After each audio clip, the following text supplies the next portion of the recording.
What happens when you mix paper plates, garden hoses, and diving helmets with 1950s Hollywood? The most hilariously terrible sci-fi movies ever made. From aliens wearing gorilla suits to spaceships dangling on fishing line, these movies turned rock-bottom budgets into pure entertainment gold. Let's get into it, fantasy sci-fi. Plan 9 from Outer Space from 1959. Now this one's special. Picture this. Flying saucers made from paper plates hanging on fishing line. The graveyard scenes used cardboard tombstones that wobbled in the wind. But here's the really interesting part. When their star, Bela Lugosi, sadly passed away during filming, they replaced him with someone much taller. Their solution? Have the new actor hold a cape over his face the whole time. The director, Ed Wood, didn't have much money. But what he lacked in budget, he made up for in pure determination. People still watch this movie today, not because it's good, but because it's wonderfully, memorably bad. Robot Monster from 1953.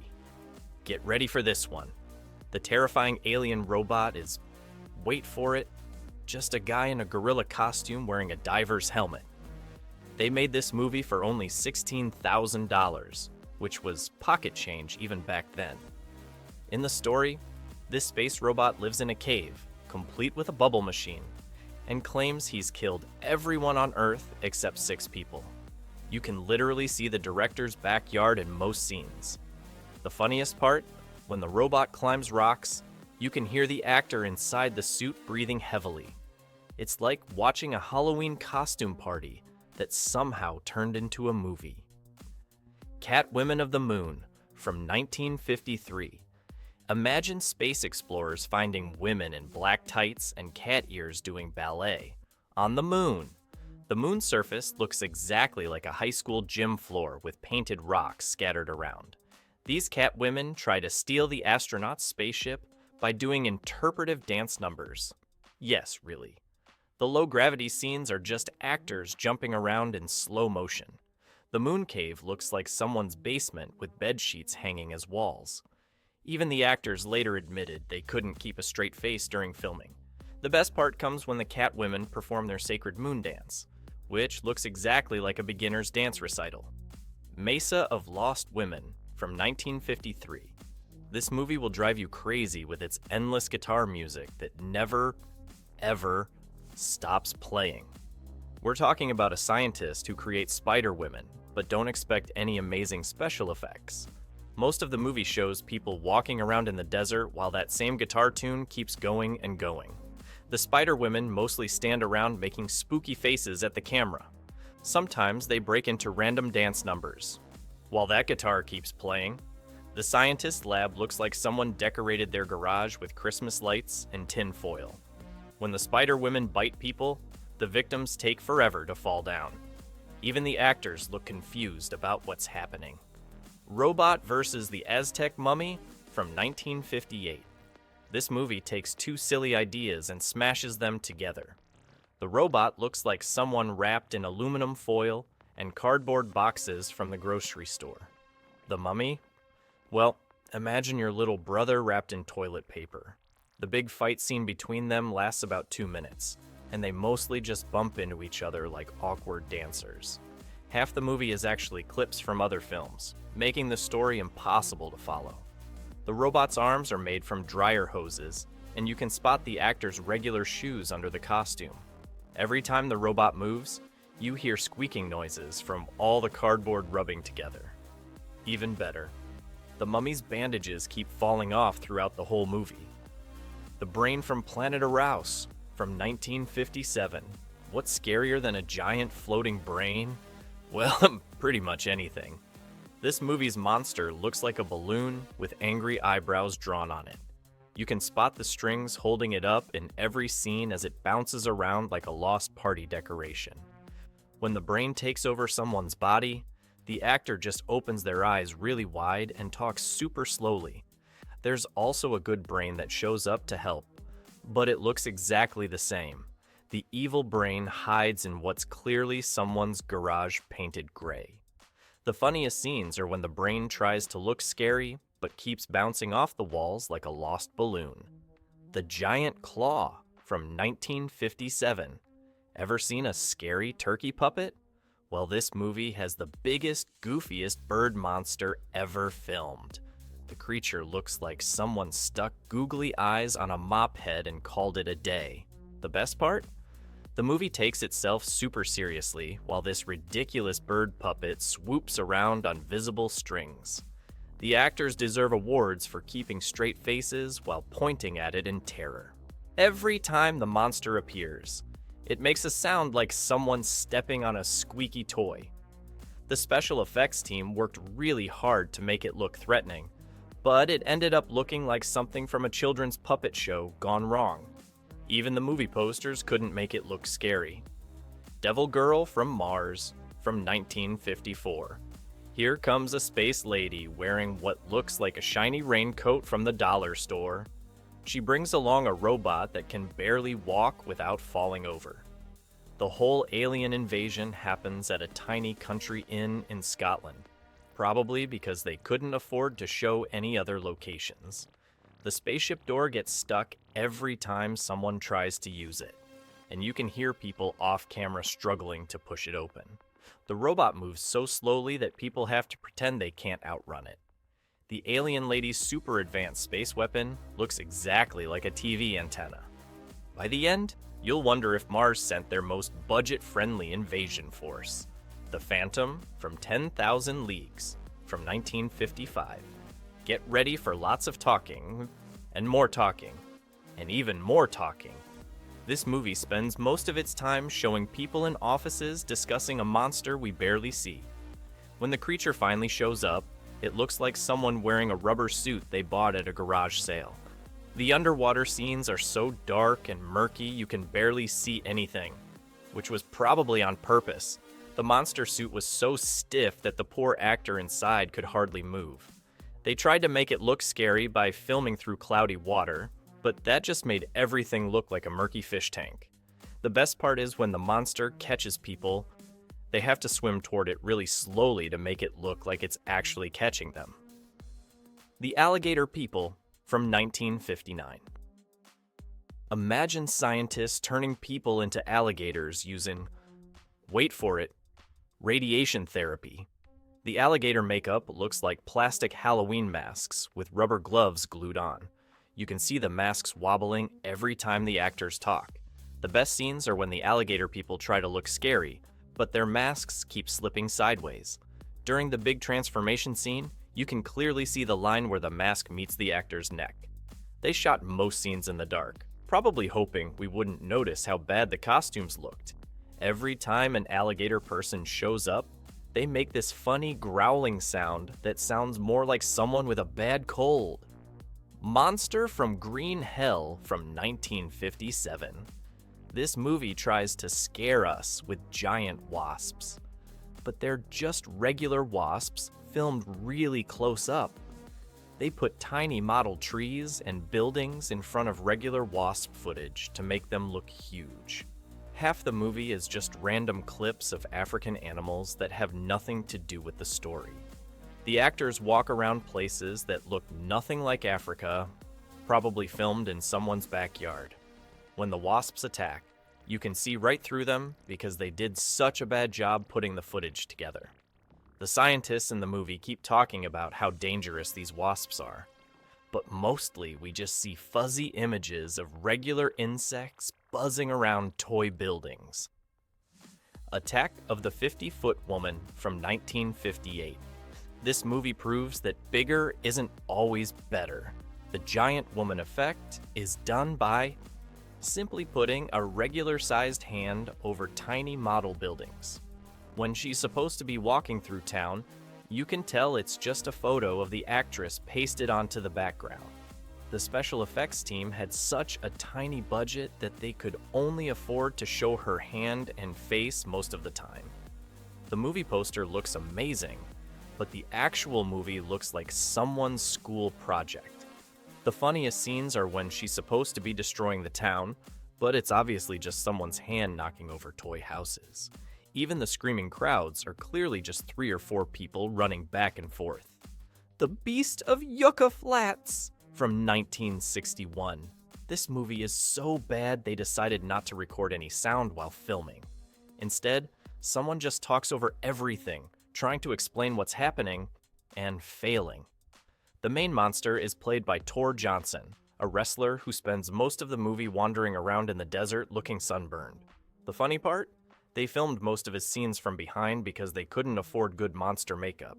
When people run away from the monster, he's usually not even in the same shot. The narrator keeps saying dramatic things like, "Flag on the moon? How did it get there?" Which has nothing to do with anything happening on screen. You can sometimes see cars driving by in the background, even though this is supposed to be a deserted atomic testing ground. Teenagers from Outer Space from 1959. First off, none of these teenagers look younger than 35. The movie was made for just $14,000, and it really shows. The alien's deadly ray gun is actually a gas station nozzle painted silver. Their spaceship? A toy rocket you could buy at any store. The scariest monster in the movie is, wait for it, the shadow of a lobster projected on a wall. When people get zapped by the ray gun, they just fade away using the cheapest special effect ever. They simply stopped the camera and had the actor walk away. The alien teenagers wear regular clothes with plastic belts, and their leader sounds like he's reading his lines for the first time. The Astounding She-Monster from 1957. Made in just 4 days, this movie features a glowing alien woman in a sparkly bodysuit who kills people by touching them. The costume was so tight the actress could only walk with her arms stretched out like a zombie. Every time she appears, they just turn on a bright light and add some sparkly effects. The whole movie takes place in the woods, because they couldn't afford to build any sets. People keep disappearing and reappearing in the story with no explanation. The alien never speaks, probably because they couldn't figure out how to make her mask move. When she touches people, they just fall down really slowly while dramatic music plays. Queen of Outer Space from 1958. This might be the most fashion-conscious space movie ever made. It's about a planet of space women who wear evening gowns and high heels. In space, their advanced alien technology looks like Christmas lights taped to cardboard boxes. The space helmets are clear plastic bowls turned upside down. The evil queen wears a mask because she's supposedly hideously scarred, but really because they couldn't afford more makeup effects. All the space ladies have perfect hair and makeup, even in the middle of space battles. The best part? Their advanced space weapons make a sound exactly like someone shaking a metal sheet. When their spaceship lands, it's obviously a toy on a string being lowered past a painted backdrop. Invasion of the Neptune Men from 1961. This movie loves to reuse the same explosion footage over and over and over again. The Neptune Men look like they're wearing leftover robot costumes from a high school play, complete with tin-foil helmets. The space battles use toy rockets on visible strings, and sometimes you can spot the hands holding them. Japanese superhero Space Chief shows up to save the day, but his flying scenes are just him bouncing up and down in front of a moving background. Every time the aliens attack, they show the same building exploding about 5 different times. The best part? They keep switching between day and night in the same scene. The alien spaceship looks like an upside-down soup bowl with Christmas lights glued to it. Bride of the Monster from 1955. Poor Bela Lugosi's last real movie role. And what a way to go. He plays a mad scientist with a fake octopus monster that doesn't even move. When people fight the octopus, you can actually see the actors wiggling the tentacles themselves. The monster's supposed to be terrifying, but it looks like a pool toy that lost its air.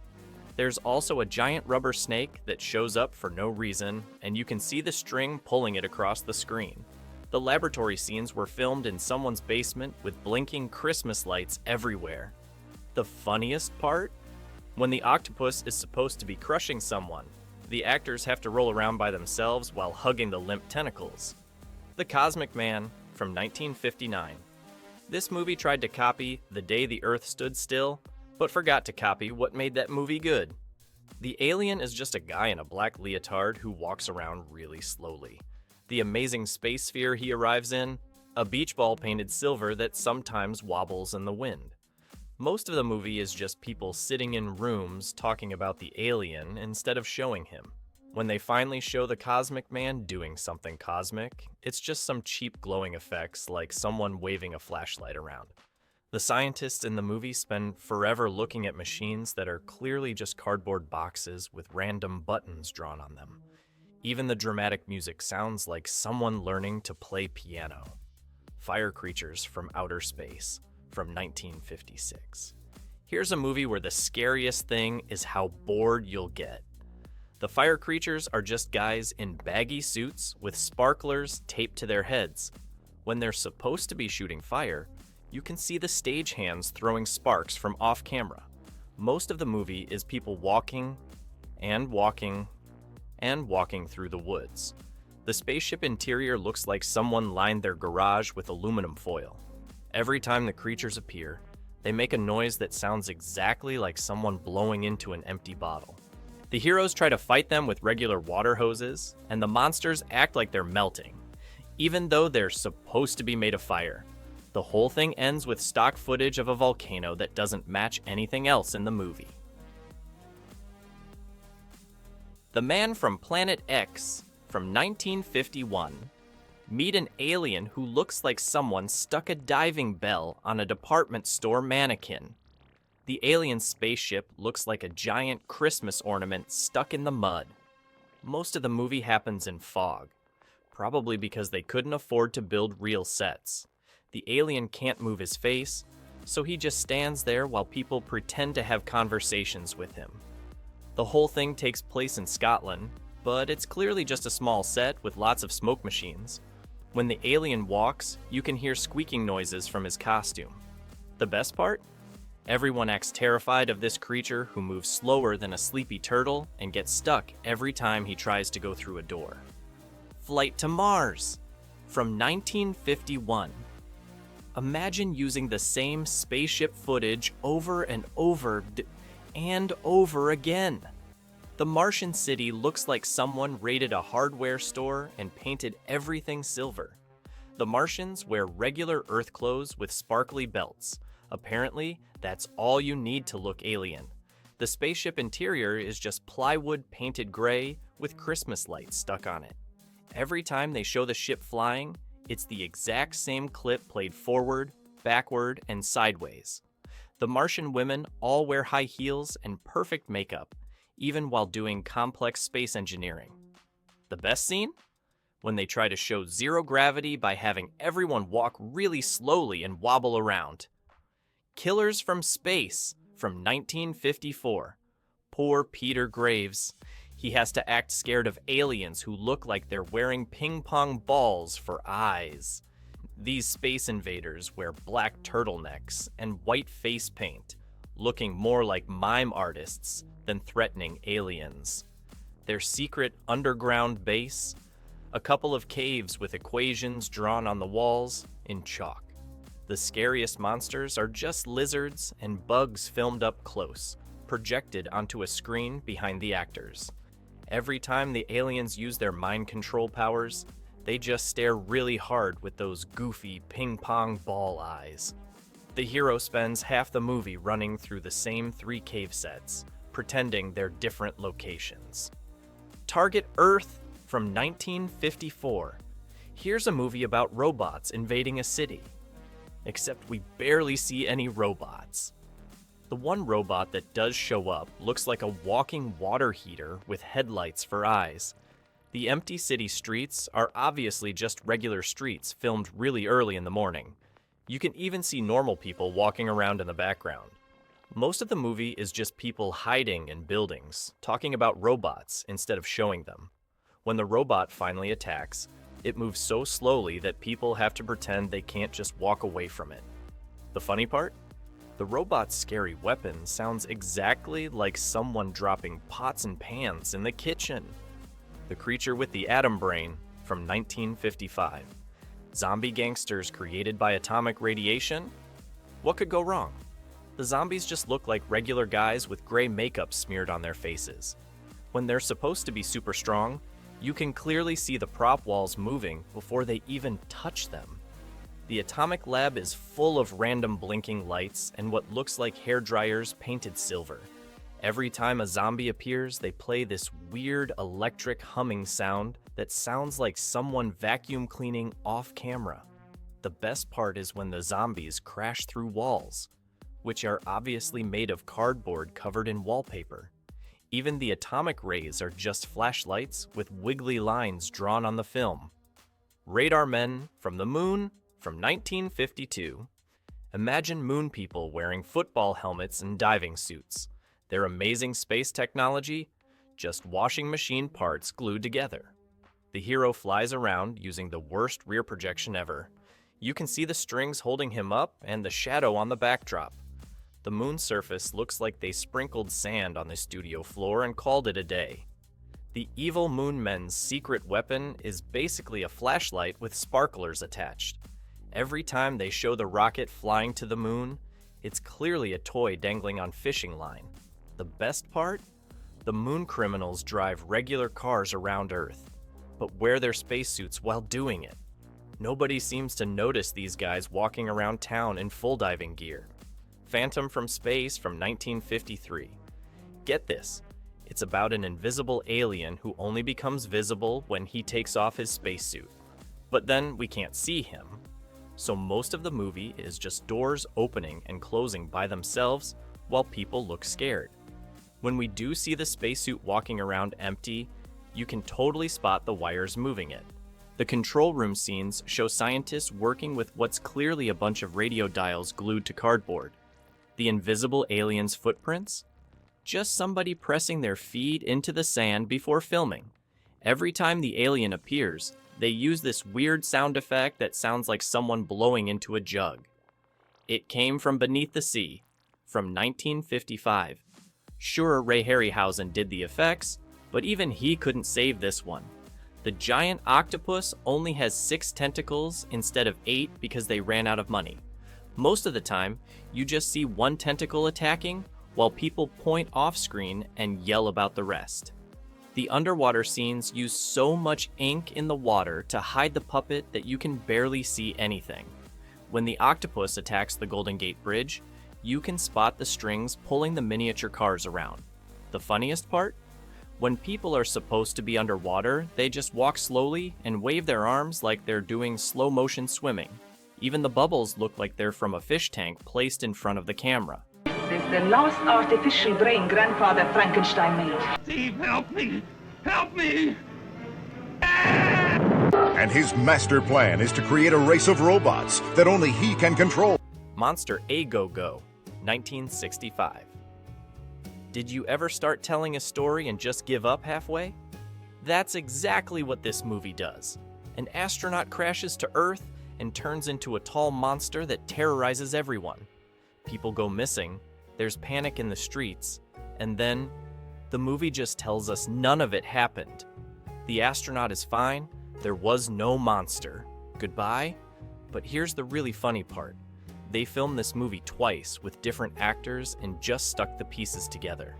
The main character's face completely changes in the middle of the movie, and his height jumps from 6 feet to over 7 feet tall. Nobody even tries to explain why. Talk about the worst ending in movie history. The Creeping Terror, 1964. Want to hear something crazy? Imagine making a whole movie and losing all the sound. That's what happened here.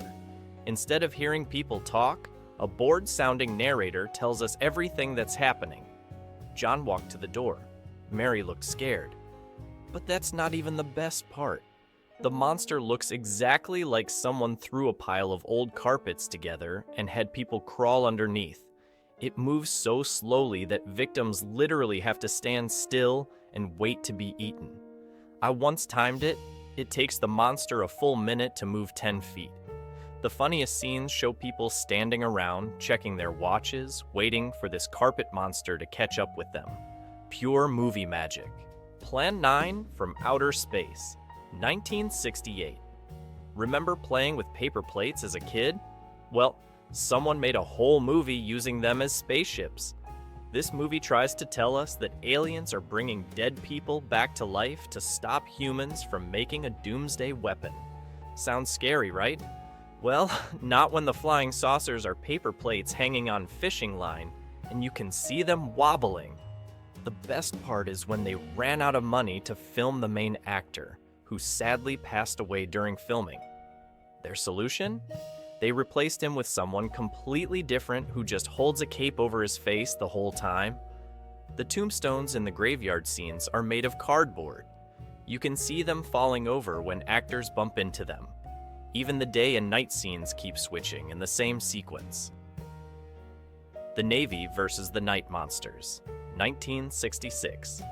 Picture this: killer trees that walk and shoot acid.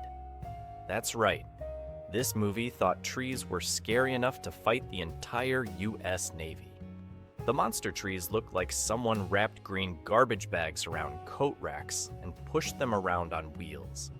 Every time they attack, you can see people's feet under the bags. The acid effects? Just white paint splashing on people's faces. The actors try so hard to act scared, but how can you be terrified of a wobbly tree that gets stuck on every rock? The best scene shows a tree chasing someone at about the same speed as a sleepy turtle. Really makes you appreciate your garden plants more. Invasion of the Neptune Men, 1961. Ever seen a movie use the same explosion scene 12 times? This one does. The story is about aliens attacking Japan, but most of the movie is just guys in shiny suits walking around really slowly. The space invaders wear garbage can helmets with windshield wipers on them. I'm not making this up. When they run out of film for battle scenes, they just show World War II footage instead. The hero's amazing power: he can jump about 3 feet in the air, but they slow down the film to make it look higher. The best part is when they fight the main alien ship, which is clearly a toy boat turned upside down. You can even see the price tag in one scene. The Wild World of Batwoman, 1966. Don't get excited. This isn't the Batwoman you're thinking of. This movie got into so much trouble for copying Batman that they had to change the name to She Was a Hippie Vampire. The whole story is about Batwoman and her Batgirls trying to protect a special coffee machine. Yes, a coffee machine. Half the movie is just random dance scenes where people do the twist for no reason. Batwoman's superpower? She can do simple math in her head.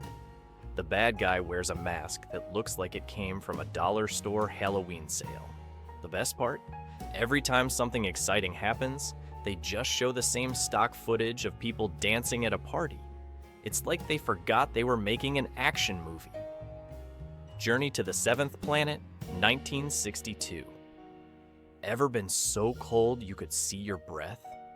This movie uses that same effect to show the alien atmosphere on Uranus. The astronauts land on a planet that looks exactly like Earth. What a coincidence. But with Christmas tree branches stuck in the ground to make it look alien. The monster is a giant eye that wobbles on a stick, and when it moves, you can see the stagehands pushing it around. The special effects budget must have been about $5. They used cotton balls for clouds and painted ping pong balls for meteors. The best scene shows the astronauts fighting their inner fears, which turn out to be rubber snakes on fishing lines and plastic spiders bouncing on springs. The Beast of Yucca Flats, 1961. Remember when your school photos turned out bad? This entire movie looks like that. They lost all the sound while filming, so nobody opens their mouth when talking. They just grunt and walk around. The story? A scientist gets caught in a nuclear test and turns into a monster. But get this, the monster is just a guy in a torn suit rolling in dirt. You can see his wristwatch in every scene. The funniest part, every time something important happens, they zoom in so close on people's faces that you can only see their nose. The whole movie feels like someone filmed it by accident. Half the time, the camera points at the ground or the sky instead of the actors. Frankenstein meets the Space Monster, 1965. Talk about a misleading title. There's no Frankenstein, and the Space Monster looks like someone wearing a Halloween mask and oven mitts. The plot? Aliens come to Earth to steal our women because they have none left on their planet. Their spaceship? A cardboard box with Christmas lights. The best scene shows their robot fighting a human-looking robot. But it's just two guys in silver paint stumbling around. Every time they shoot their space guns, you see the same explosion clip. The alien princess wears a tinfoil dress that makes crinkling sounds when she walks. You can hear the director shouting instructions in some scenes. The Human Duplicators, 1965. Ever tried to copy something, but the copy came out wrong? That's what these aliens do. They try making robot copies of humans, but the robots walk like they have square wheels. The alien leader wears sunglasses through the whole movie, even at night, because they ran out of money for special effects. When the robots malfunction, they just walk in circles saying, "Error, error." The control room of the alien spaceship is made of painted cardboard boxes and old TV parts. Watch closely, and you'll see price tags still stuck on some of the high-tech equipment. The funniest part? The robots short circuit if they get wet, but they keep walking into swimming pools. Blood of Dracula's Castle, 1967. This might be the first vampire movie where the vampires prefer coffee to blood. Two vampires live in an Arizona castle. Yes, a castle in Arizona, with their butler who thinks he's a werewolf. Instead of being scary, they spend most of their time having dinner parties and complaining about the weather. Their dungeon is clearly someone's basement with Halloween decorations. The werewolf transformation? The butler just puts on furry gloves and makes growling noises. Every time they try to make it look dark and spooky, you can see cars driving by in the background. The best part? The vampires have a coffee machine that's supposed to turn coffee into blood, but it's just a regular coffee maker painted red. Queen of Blood, 1966. Here's a movie about the world's pickiest alien. A green-faced alien lady crash lands on Earth and will only drink blood through a straw. The spaceship looks like they glued paper towel rolls together and spray painted them silver. Every time they show space scenes, they use the same clip of stars moving backward.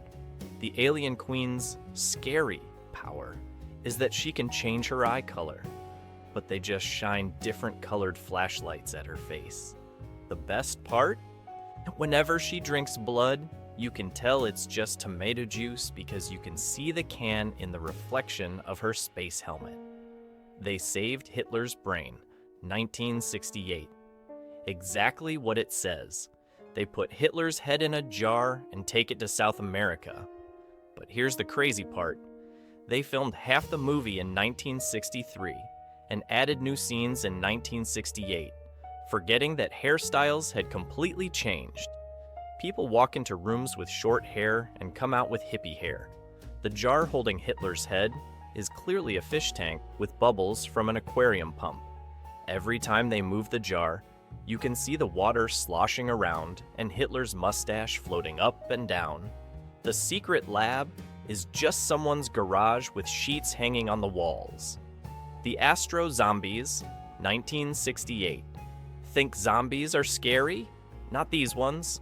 A mad scientist makes zombies with solar-powered brains. Basically, flashlights taped to motorcycle helmets.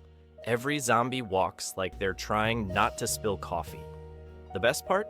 The scientist's lab equipment is just kitchen appliances painted silver.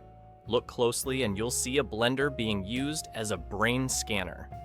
When the zombies chase people, they move so slowly that victims have to pretend to trip just to get caught. The death scenes show the same stock footage of a beating heart that looks like it's from a high school science film. The Crawling Hand, 1963.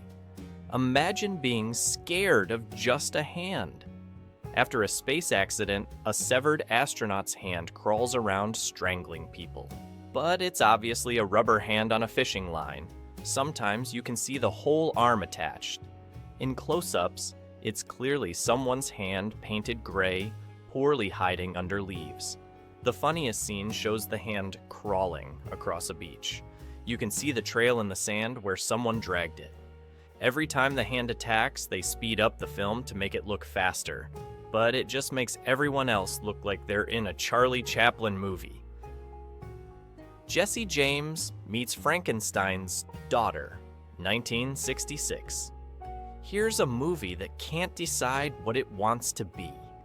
They somehow mixed cowboys with mad scientists.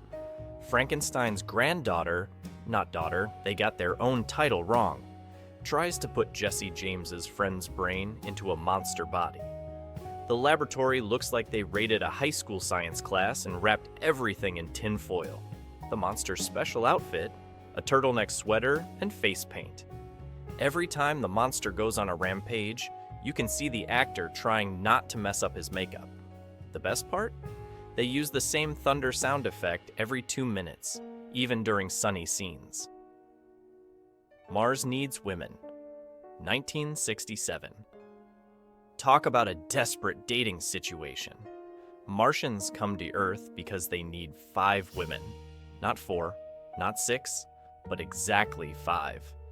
The Martians look completely human, except for thick eyebrows and turtleneck sweaters. Their advanced alien technology? A flashlight and some old radio parts glued together. Watch closely when they use their mind control. It's just the camera going in and out of focus. The space scenes use toy rockets filmed in someone's bathtub. Every time they show Mars, it's clearly just red-tinted footage of the desert. Attack of the Eye Creatures, 1965. Want to see aliens who are afraid of headlights? These aliens can't stand light but decide to invade Earth at night wearing shiny suits covered in ping pong balls. The creatures look like someone glued googly eyes all over a diving suit. Half the time you can see the zippers on their backs, and sometimes the eyes fall off during chase scenes. The funniest part? They shot all the night scenes during obvious daylight and just made the film darker. You can see people's shadows in what's supposed to be midnight. Gigantus the Fire Monster, 1966. Ever seen a monster movie where they forgot to include the monster? Most of this movie is just people pointing off screen and yelling, "Look out." The fire-breathing scenes use the same clip of a lighter being held up to the camera. When the monster finally shows up, it's clearly a hand puppet filmed really close up. The city it destroys? A model train set with cardboard buildings. Watch for the scene where you can see someone's hand adjusting the puppet's tail. The Snake Woman, 1961. Here's a weird one. A woman turns into a snake when it's cold, but instead of special effects, she just puts on green makeup and walks really slowly. The deadly snake attacks are just garden hoses painted with stripes being wiggled from off-screen. Every time she's supposed to be shedding her skin, they just throw confetti at the camera. The best part? They keep changing which temperature makes her transform. Sometimes it's cold, sometimes hot, like they forgot their own rules.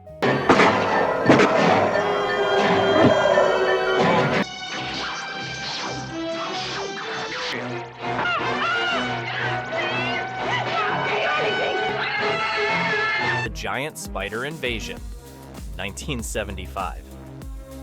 Oh boy, this one's a real treat. Picture this.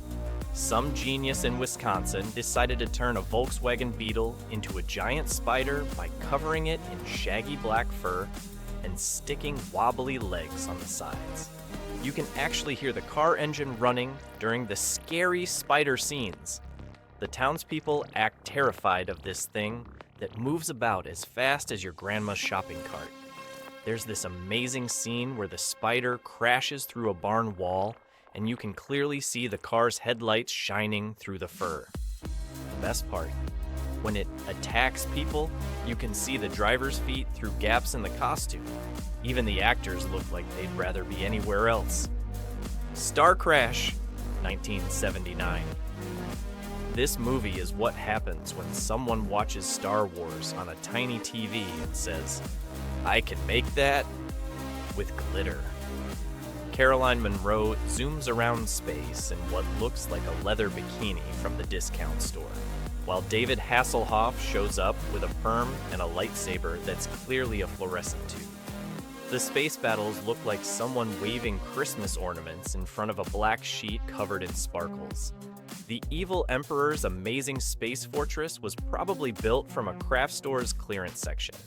The robot police have these light-up faces that look like Halloween masks, with Christmas lights stuck inside. But the best part has to be Christopher Plummer, looking totally confused in every scene, probably wondering how he ended up here. At the Earth's core, 1976. Doug McClure fights the worst rubber monsters you've ever seen in a world that looks like someone's basement with mood lighting. The terrifying prehistoric birds are clearly puppets on visible strings, bouncing around like demented Christmas ornaments. The whole movie has this weird orange lighting that makes everyone look like they got the world's worst spray tan. The giant drilling machine, it's a painted cardboard tube with Christmas lights stuck on it. The cave people wear outfits that look like they came from a high school drama department's reject pile. Every time the monsters show up, you can see the zippers on their backs, and sometimes they bump into the cardboard rocks and make them wobble. The Mutations, 1974. What do you get when you mix mad science with gardening? A bunch of actors covered in leaves pretending to be plant monsters. The Mad Scientist lab looks like someone raided the gardening section at the dollar store and added some blinking Christmas lights. The plant people monsters are just guys wearing green garbage bags with fake leaves glued on. When they walk, you can hear the plastic crinkling. The transformation scenes are basically just throwing green paint and salad ingredients at people's faces. There's this one scene where a terrifying plant monster gets its leaves caught in a door and has to awkwardly back up to free itself. The director kept it in the final cut anyway. Cosmos, War of the Planets, 1977. Imagine Star Trek on a budget of about $5. The spaceship control room is just a bunch of guys pressing random buttons while staring at lava lamps. The spacesuits look like they were made from old motorcycle helmets and painted vacuum cleaner parts. The killer robots waddle around like walking water heaters with Christmas lights for eyes. Every time they show the ship flying through space, it's obviously a plastic toy dangling on fishing line in front of a Christmas tree light display. The aliens? They're just guys in silver jumpsuits with ping pong balls glued to their heads. The best part is when they try to show zero gravity by having everyone walk really slowly and wave their arms around. The Thing with Two Heads, 1972. Ready for the weirdest transplant story ever? They actually stuck a racist white guy's head onto a black guy's body. The two-headed suit looks like they grabbed it from a Halloween store clearance sale. Every time the heads talk to each other, you can see the rubber neck wobbling like jello. There's this crazy motorcycle chase where you can clearly see it's just a regular guy wearing a lumpy jacket to hide the second head. The surgery scenes look like they filmed them in the high school nurse's office, complete with plastic skeletons in the background. The doctors use medical tools that are obviously painted kitchen utensils. The best part? When both heads try to eat, they keep bumping into each other and looking surprised every single time. Empire of the Ants, 1977. Joan Collins fighting giant ants in Florida. But wait, the giant ants are just regular ants filmed super close up, badly projected onto scenes of people running around and pointing at nothing. The ants make this weird electronic buzzing sound that seems to change volume randomly. When they show the whole ant, It's clearly a plastic toy on strings with wiggly antennae that keep getting tangled. The ant colony's secret lair looks like they filmed it in someone's garage with green light bulbs. There's this hilarious scene where people are supposed to be trapped in ant goo, but it's obviously just clear plastic wrap that keeps coming loose. Joan Collins spends the whole movie looking annoyed, probably regretting every life choice that led her here. The Incredible Melting Man, 1977. Ever wondered what it would look like if a guy just melted? Well, this movie answers that question with buckets of gooey rubber and strawberry jam. Our melting hero looks like someone left a wax figure in the sun and then covered it in maple syrup. The horrifying melting effects are achieved by having stuff literally drip off the actor's face. You can sometimes see the tubes they used to pump the goo.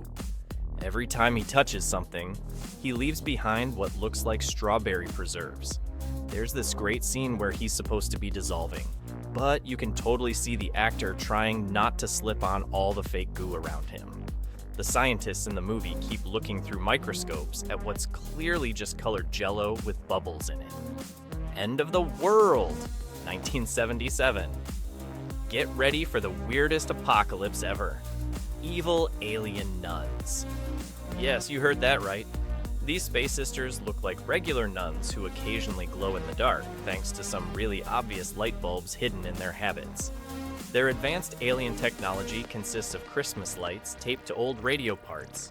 The earthquake scenes are just the camera person shaking the camera while people wobble around. When the world starts ending, they just flip stock footage upside down and add weird colors to it. There's this amazing scene where the alien nuns reveal their true form, which is basically just the same actresses with silver face paint and pipe cleaners stuck to their heads. The whole thing ends with explosion footage that they clearly borrowed from other movies. Battle Beyond the Stars, 1979. Imagine Star Wars if it was made with spare parts from a junkyard. The main spaceship looks like they stuck a bunch of vacuum cleaner parts together and spray painted them silver. The best part? It's got these two giant spheres on the front that make it look exactly like a flying bikini. The alien costumes are basically just Halloween masks with random computer parts glued on. There's this warrior woman character who fights in what looks like a disco outfit, complete with glitter ball helmet.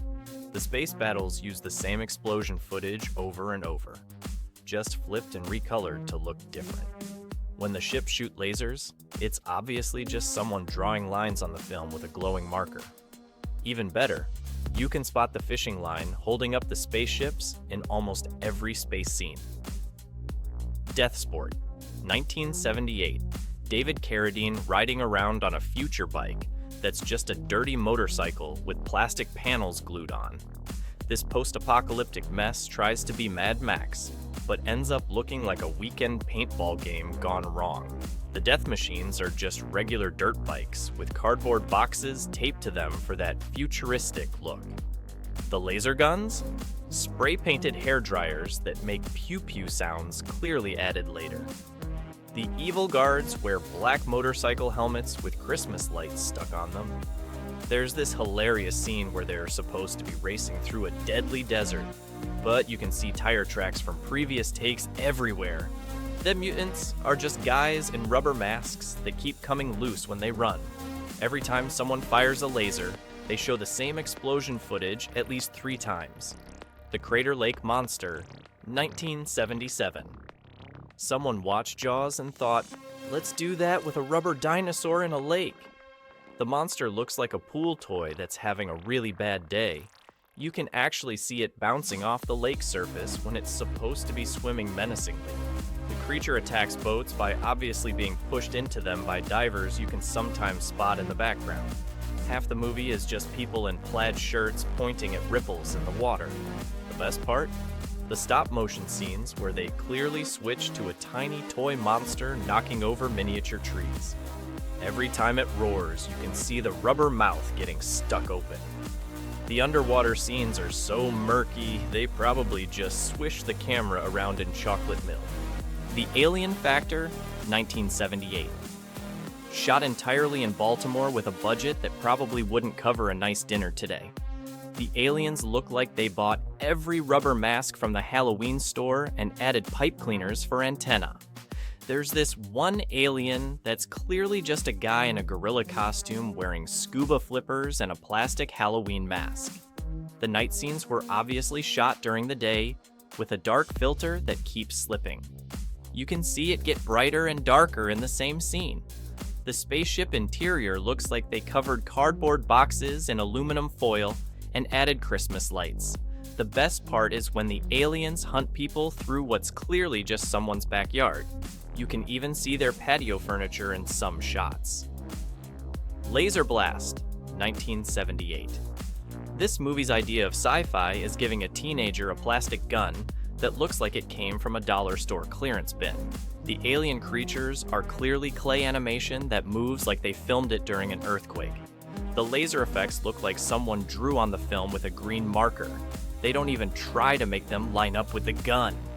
Every time the hero uses his alien weapon, he turns into this weird green-faced zombie that looks like they just smeared him with mint toothpaste. There's these two alien cops who are stop-motion puppets that wobble around like drunk chickens. The best scene? When the laser gun melts a car, and it's obviously just cutting away to a plastic toy car being held over a lighter. The Humanoid, 1979. Italy's answer to Star Wars looks like they spent their entire budget on hair gel and silver spray paint. Richard Kiel plays a Superman created by pink gas, wearing what looks like aluminum foil workout gear. The evil scientist lab is just a bunch of blinking Christmas lights and lava lamps stuck to cardboard panels. The space battles use toy ships so obvious you can still see the price tags on some of them. The laser guns make this weird pew-pew sound that sounds like someone whistling into a fan. There's this amazing scene where they try to show a planet exploding by throwing firecrackers at a painted beach ball. The evil space emperor wears a cape that's clearly just a shiny tablecloth with a collar stapled to it. Supersonic Man, 1979. Spain's hilarious attempt at making a Superman movie that looks like it was filmed in somebody's garage. Our hero flies around using the most obvious dummy you've ever seen. Literally a plastic action figure dangling on visible wires against postcards of the city. His supersuit looks like blue pajamas with a Christmas tinsel cape. When he fights the evil robot, it's clearly a guy stumbling around in a suit made of spray-painted cardboard boxes and dryer vents. The sound effects for his powers sound like someone making whoosh noises into a microphone. There's this incredible scene where he lifts a car, and you can totally see the platform they built to hold it up. The best part? Every time he changes into his costume, they use the same footage of him spinning around like a confused ballerina. Forbidden Planet, 1975. Not to be confused with the good 1956 movie, this one's a total disaster. Picture aliens that look like they're wearing rubber gloves on their heads and tinfoil jumpsuits. The space station is obviously someone's basement with aluminum foil stuck to the walls and old TV parts glued everywhere. The evil computer is just a bunch of blinking Christmas lights behind a shower curtain. Every time they show the planet's surface, it's clearly painted styrofoam with glitter sprinkled on it. The alien language sounds like someone playing a kazoo backward. The best scene is when they try to show a meteor shower by throwing painted ping pong balls at the camera. The spaceship's control room has buttons made from bottle caps glued to cardboard. Night of the Big Heat, 1978. Someone turned up the thermostat and called it Sci-Fi. The whole movie is about mysterious heat waves, but you can see the actors sweating under obviously cold British weather. There's even fog in some of the super hot scenes. The invisible aliens look like blobs of jello with Christmas lights stuck inside them. Every time they show up, the special effects are just wavy lines on the screen, like when your TV antenna goes wonky. The scientists use temperature gauges that are clearly painted cardboard with flashing lights taped on. There's this amazing scene where they fight the aliens with water hoses, but you can totally see the stagehands waving sparklers behind the jello blobs. The best part?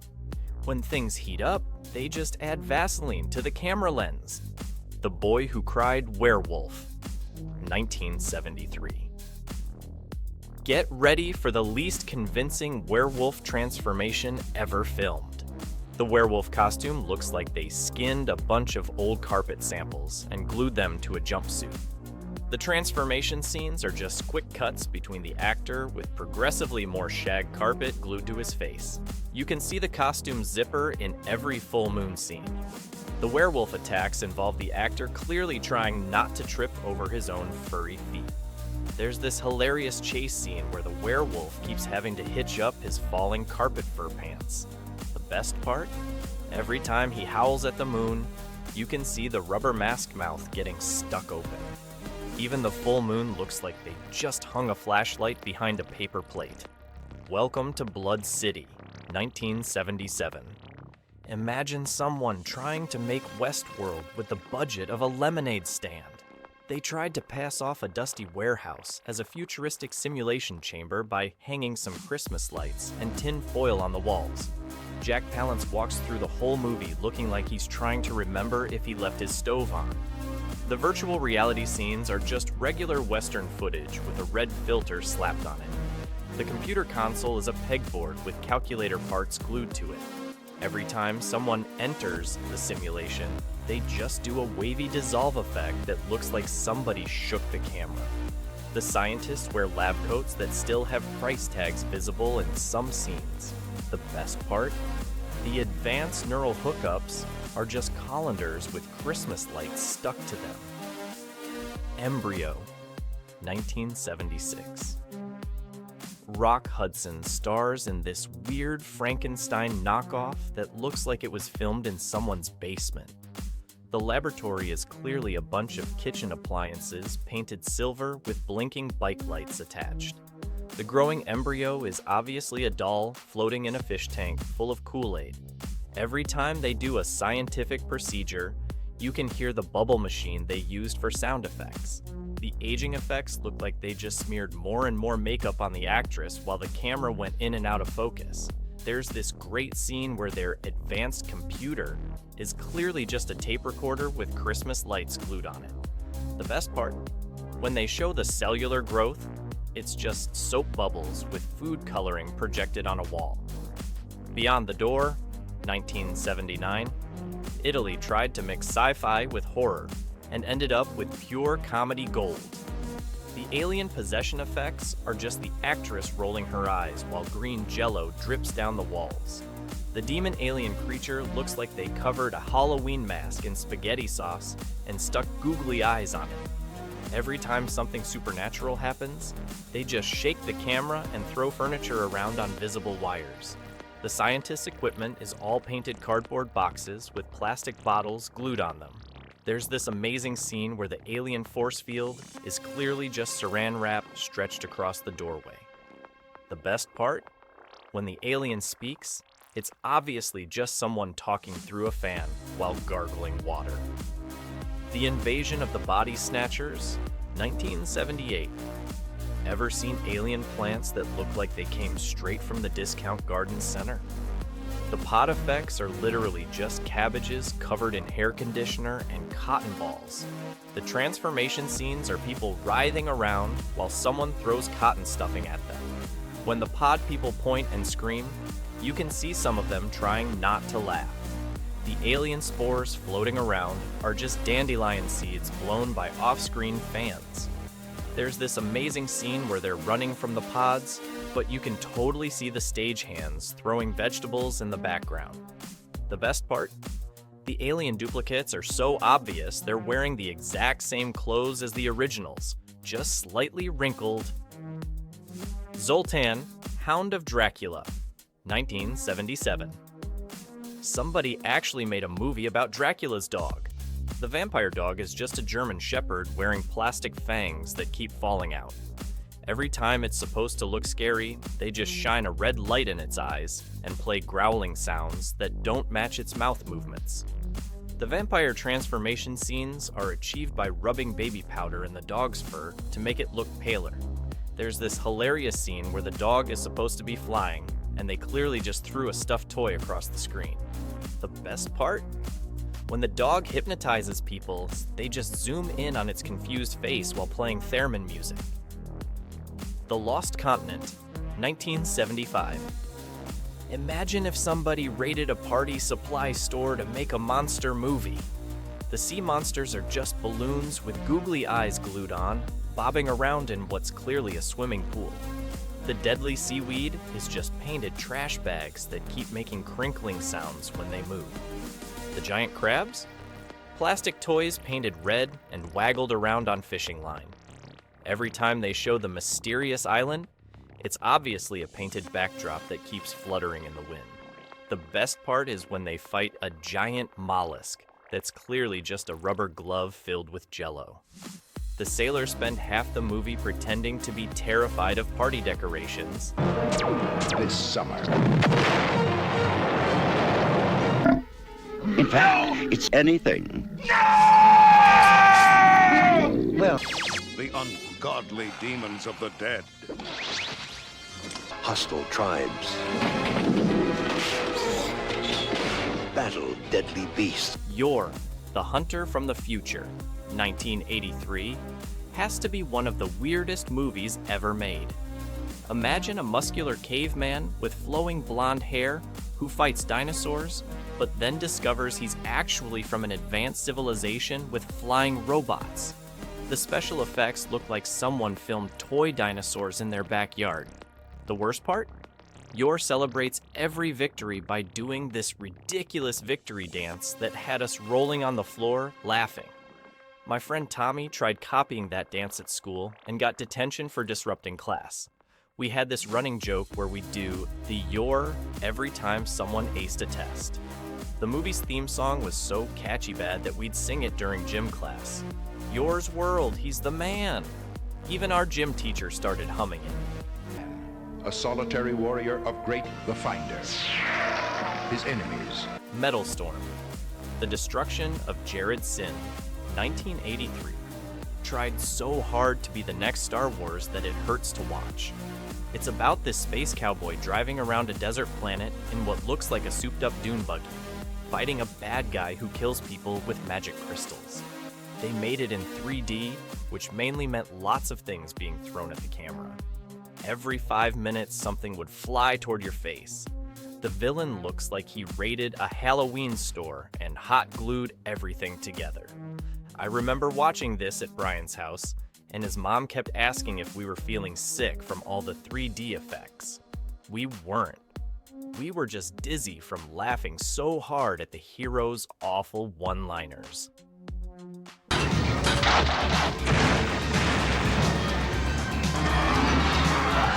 Robot Jocks, 1989, promised giant robots fighting each other like a big boxing match. Cool idea, right? Well, the robots looked like plastic toys being moved by very visible strings. The pilots would shout these terrible catchphrases while sitting in cockpits that were obviously cardboard boxes painted gray. The best, worst part was when the robots would punch each other in slow motion, and you could totally see the wires holding them up. My little brother got so disappointed that he rebuilt the whole final battle with his action figures. And honestly, his version looked better. We spent that whole summer building robot suits out of old boxes and challenging each other to backyard matches. Mom wasn't too happy about losing all her packing boxes. Give them the truth.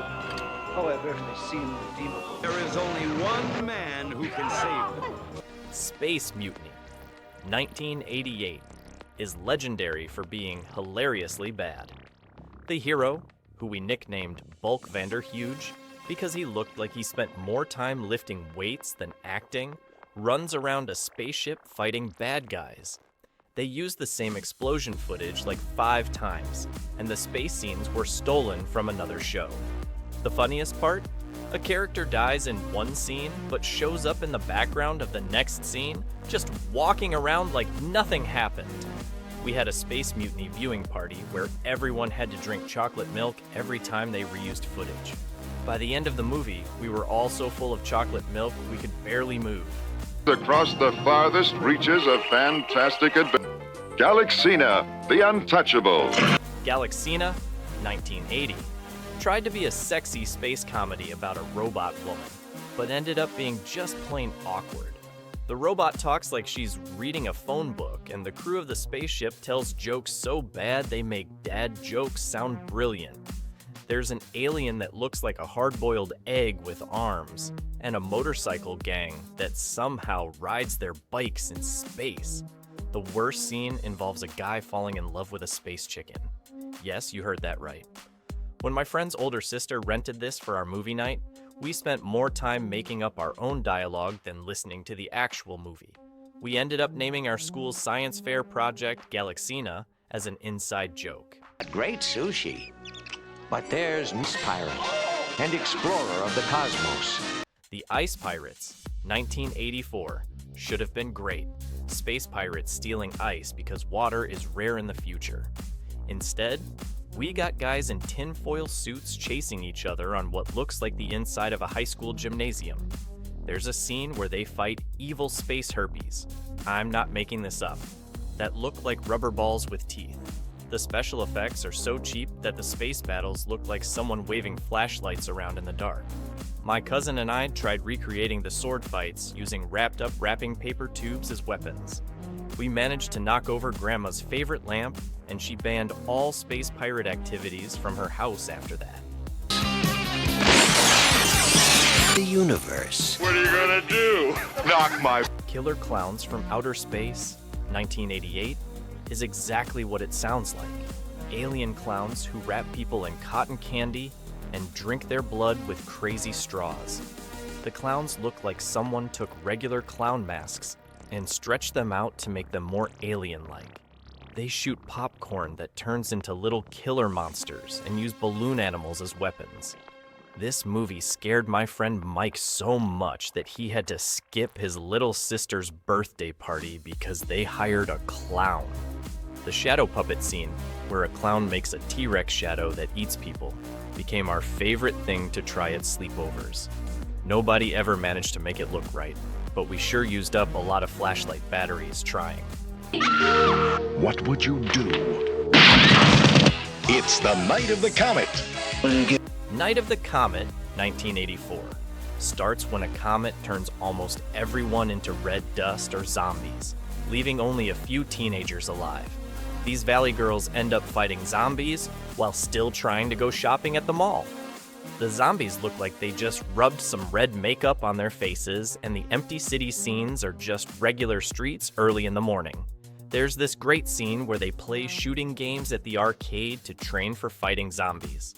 After watching this, my friends and I begged our parents to let us go to the arcade, claiming we needed to train for the apocalypse. Somehow, that excuse didn't work, but we did start carrying red Kool-Aid powder around, pretending it was comet dust.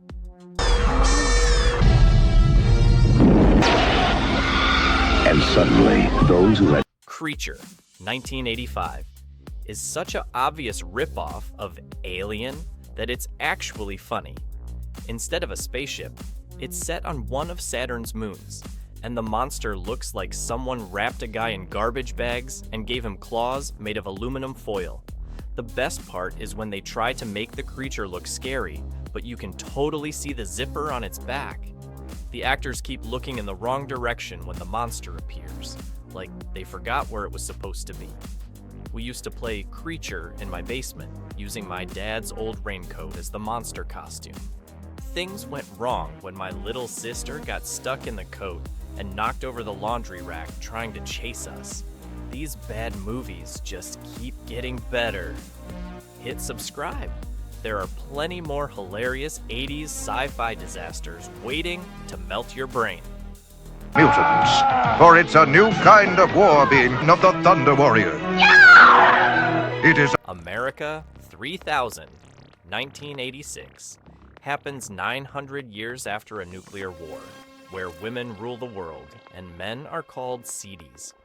Everyone talks in this weird future language that's basically just normal words said wrong. The warriors ride around on dirt bikes, wearing what looks like leftover costumes from a school play. There's this one scene where they fight a giant mutant turkey. It's just a guy in the world's worst bird costume running around and making gobbling noises. My friend's dad fell asleep watching it and woke up during that scene. He was so confused, he thought he was having a weird dream. For weeks after, we kept using their silly future words at school until our teachers made us stop. The brains to mastermind the operation. We need a full...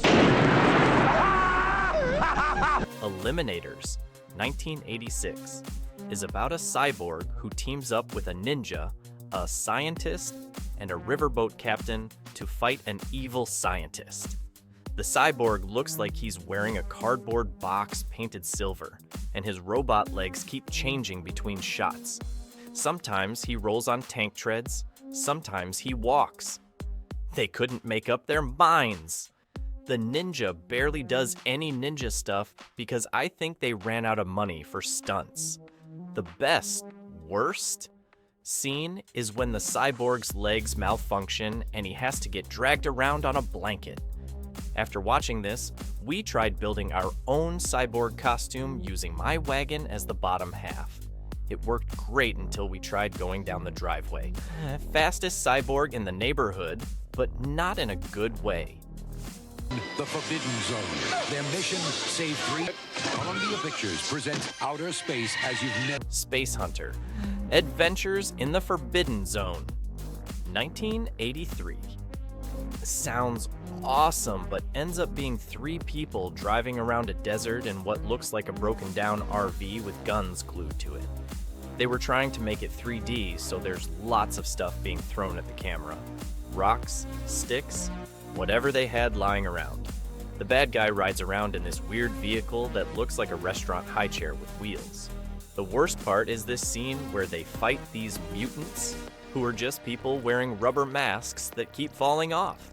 My buddy Mike got so inspired, he tried to turn his bike into a space vehicle using cardboard and tinfoil. It lasted about 5 minutes in the rain before turning into a soggy mess.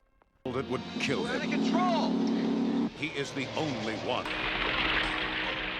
The Dungeon Master, 1984, is 7 bad movies in one.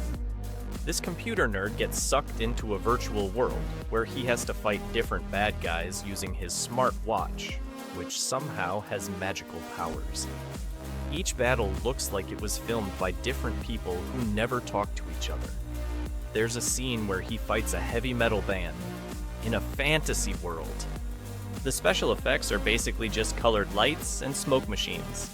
My friend Danny got detention because he kept trying to control the school computers by talking to his calculator watch like the guy in the movie.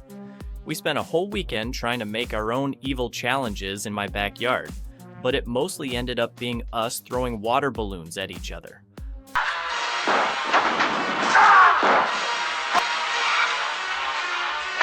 Hyperspace, 1989, isn't just bad.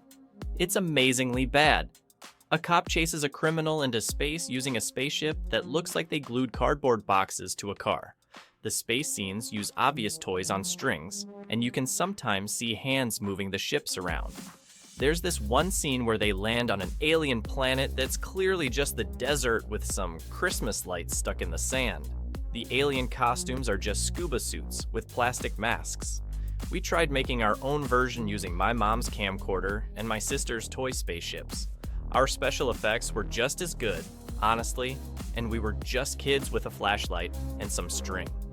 Indestructible, ever-changing, evil. Extro, 1983, is one of the weirdest alien movies ever made. This guy gets abducted by aliens and comes back 3 years later, but now he can transform into anything and creates weird monsters by laying eggs. The alien looks like someone wrapped a person in black garbage bags and stuck random tubes on them. There's this scene where a woman gives birth to a full-grown man in the middle of a hospital. It's so ridiculous we couldn't stop laughing. The worst special effect is when they try to make a tank toy look life-sized by filming it really close up. My friend's mom walked in during the birth scene and banned us from renting any more movies without asking her first. For weeks after, we kept leaving toy tanks around the house to scare each other. To the unknown has uncovered a new... Star Crystal, 1986, is basically just Alien if it was made with a budget of about $5. The monster is clearly a puppet that they wiggle around while making hissing noises. The spaceship looks like they filmed inside a basement and put Christmas lights everywhere. The best part is when the alien starts learning English by watching old cartoons on the ship's computer. It ends up being friendly because it liked the cartoons so much. We tried convincing our science teacher to show it in class as an example of space biology. Surprisingly, she didn't go for it. For months after, whenever someone was grumpy, we'd suggest they watch cartoons like the alien did.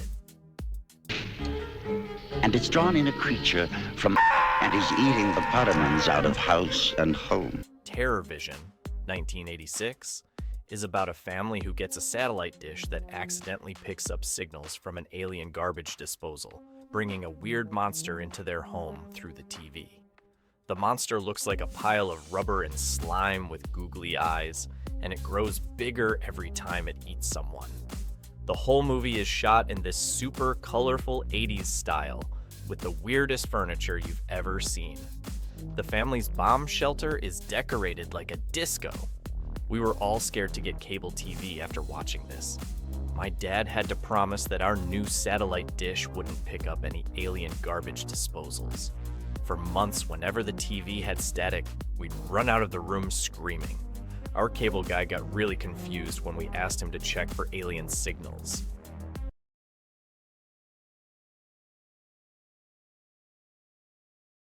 Mutant Hunt, 1987, is about cyborgs who get infected with a virus that makes them evil. They look like guys painted silver wearing Halloween masks.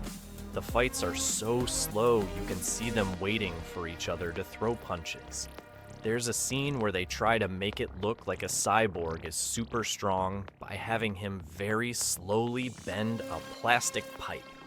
The main hero stops in the middle of chases to fix his hair. And no joke. We used to act out the fight scenes in super slow motion during recess. The playground supervisor thought we were doing some kind of weird modern dance and actually complimented us on being artistic.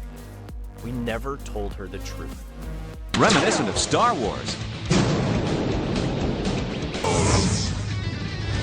Cyber Ninja, 1988, combines ninjas, robots, and terrible special effects into one amazing mess. The Cyber Ninja's costume looks like they covered a karate uniform in aluminum foil and Christmas tree lights. When he uses his cyber powers, they just wave a flashlight at the camera. The evil robot army is 3 guys in the same costume running around different corners to make it look like there's more of them. The final battle happens in what's clearly somebody's garage with some spray-painted cardboard as decorations. My friend tried to make a cyber ninja costume for Halloween using emergency blankets and battery-powered Christmas lights. He ended up looking more like a crumpled disco ball, but at least he won Most Creative Costume. ROTOR, 1987, tries to be like RoboCop, but ends up being comedy gold. The robot cop looks like a guy in sunglasses and a motorcycle helmet who walks really stiffly. He has a robot horse too. I'm not kidding. It's just a regular horse they painted silver. The best part is when ROTOR chases bad guys while doing this weird robot run that looks like he really needs to use the bathroom. Every time he shows up, they play this terrible electronic music that sounds like someone sitting on a keyboard. At school, we started doing the ROTOR walk whenever we were late for class. Our math teacher finally had to make a no robot walking rule. All right, ladies, let's do it. The Earth was created in 6 days, so too... Input the data into the brain of a human courier. To our world. Are you alright? Super Mario Bros. 1993. Remember being super excited to see your favorite video game on the big screen? Yeah, me too. And then, this happened. Instead of the fun, colorful world we knew from our Nintendo games, we got this weird dark city with dinosaur people. Mario and Luigi weren't even wearing their famous red and green outfits most of the time. My friend Tommy was so confused, he asked for his money back. The worst part was Bowser. He wasn't even a giant turtle monster. He was just a guy in a business suit with spiky hair, and poor Yoshi looked more like a baby dinosaur from Jurassic Park than our favorite green friend. They even made Goombas into these giant guys with tiny heads. Still, I kept my movie cup from McDonald's. It's my favorite so bad it's funny memory.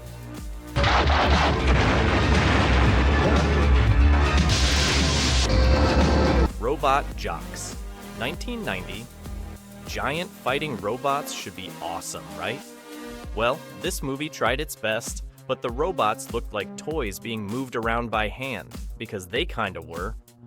The story is super simple. In the future, countries don't go to war anymore. Instead, they have giant robots fight each other. Cool idea. But the robots moved so slowly, you could probably walk away and make a sandwich before they finished throwing a punch. The best part was when one robot gave another robot a thumbs up.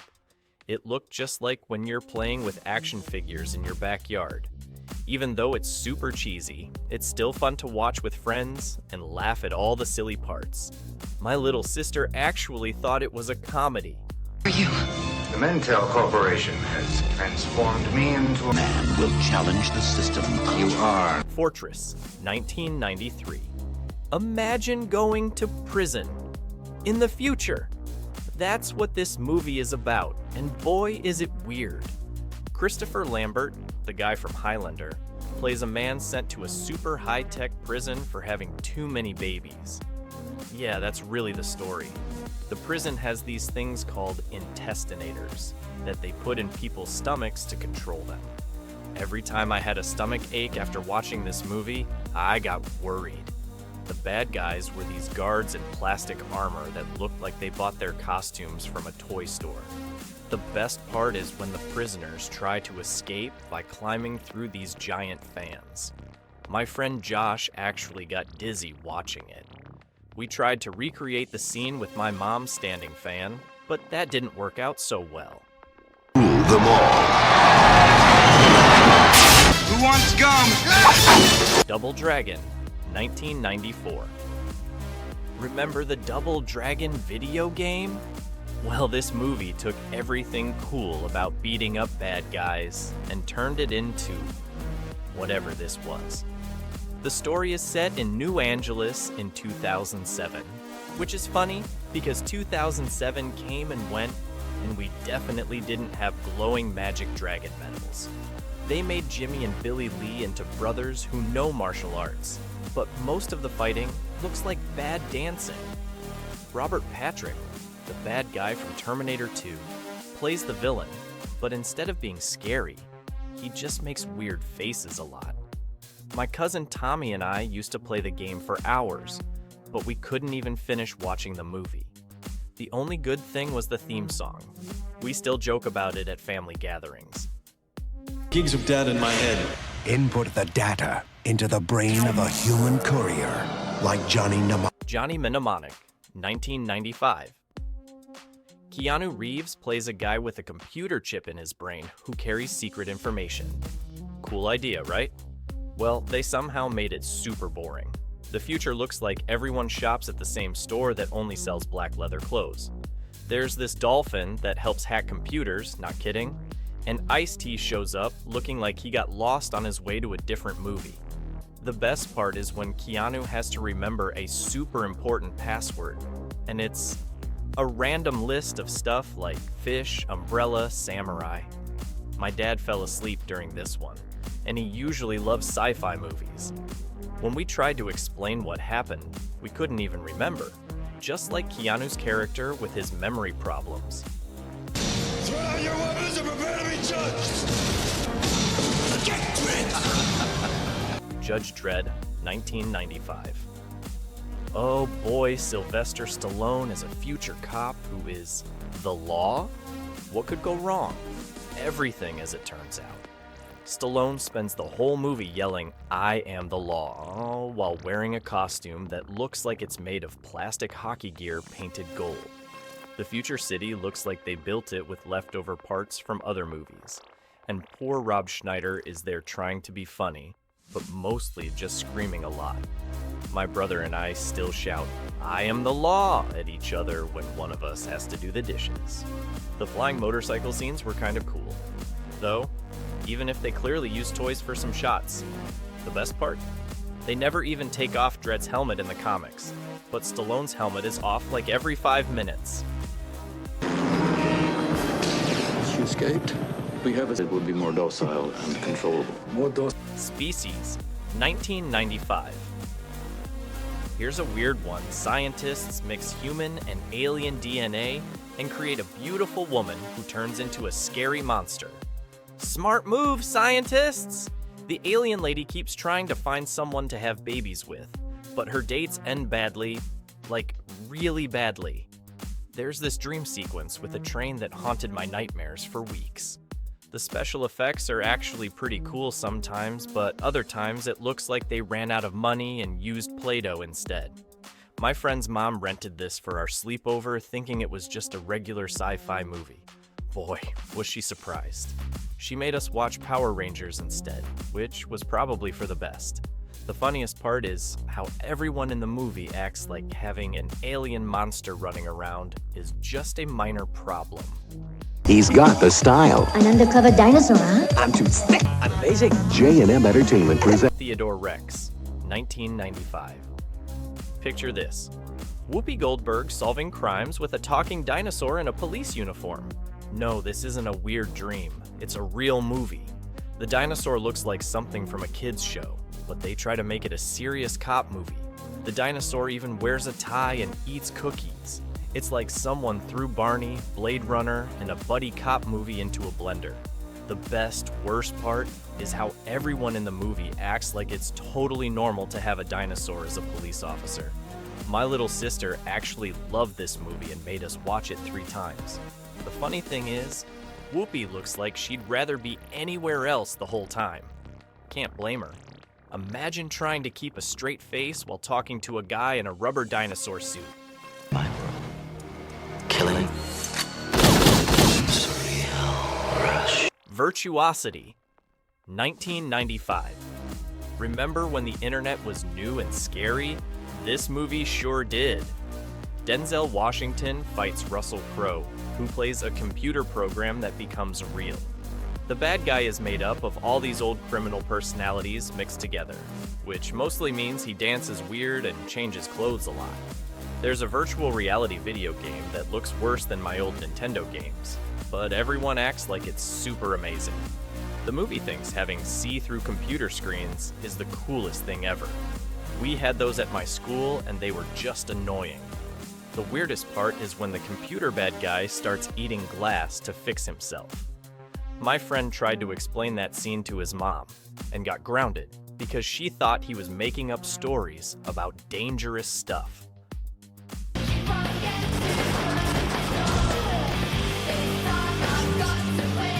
Barbed Wire, 1996. Okay, so they took the story of Casablanca, you know, the old black and white movie your grandparents love, added Pamela Anderson as a bounty hunter, and set it in the future. Weird choice, right? She owns a nightclub called the Hammerhead and fights bad guys while wearing really uncomfortable looking outfits. There's this whole thing about special contact lenses that help people escape the country, which makes way less sense than just using fake passports. The motorcycle scenes are pretty cool, but every time Barbed Wire shoots her guns, she doesn't even blink or move, like she's posing for a poster instead of actually fighting. My dad rented this thinking it was going to be like Terminator. The look on his face when he realized what it really was, priceless. Right outside! Someone has developed is a man who'll deliver. What have you got? It is Space Truckers, 1996. This one's exactly what it sounds like. Truckers, but in space. Dennis Hopper plays a space trucker who delivers square pigs. Yes, really, square pigs, across the galaxy. The spaceships look like they're made from cardboard boxes painted white, and the spacesuits have these huge bubble helmets that make everyone look like astronaut goldfish. There's an evil cyborg who has a weird love story subplot that nobody asked for. The best part is when they're trying to make the movie look super high-tech, but you can totally see the strings holding up the floating stuff. My brother and I tried to make our own space trucker movie in the backyard, using my mom's minivan and some cardboard boxes. Honestly, I think our version was better. Kind of firepower? Terrorizing our cities today. Steel, 1997. Shaquille O'Neal, you know, the basketball player, plays a superhero who builds himself a metal suit to fight crime. The suit looks like someone covered him in aluminum foil and spray painted it gray. His main weapon is a hammer that somehow always comes back to him like a boomerang. The special effects for this look super fake. The bad guys are stealing weapons and selling them on the street, but they're the least scary villains ever. There's this one scene where Shaq has to shoot a basketball to save the day, because of course he does. My cousin watched this at his birthday party, and even the kids who loved everything couldn't sit through it.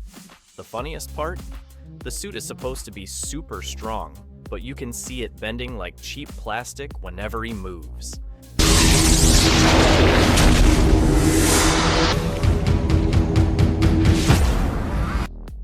Mortal Kombat. Annihilation, 1997. If you thought the first Mortal Kombat movie was weird, this one's like they took everything that worked in the first movie and replaced it with whatever they could find in the discount bin. The special effects look like a video game, but not the cool kind. More like something you'd play at a dentist's office.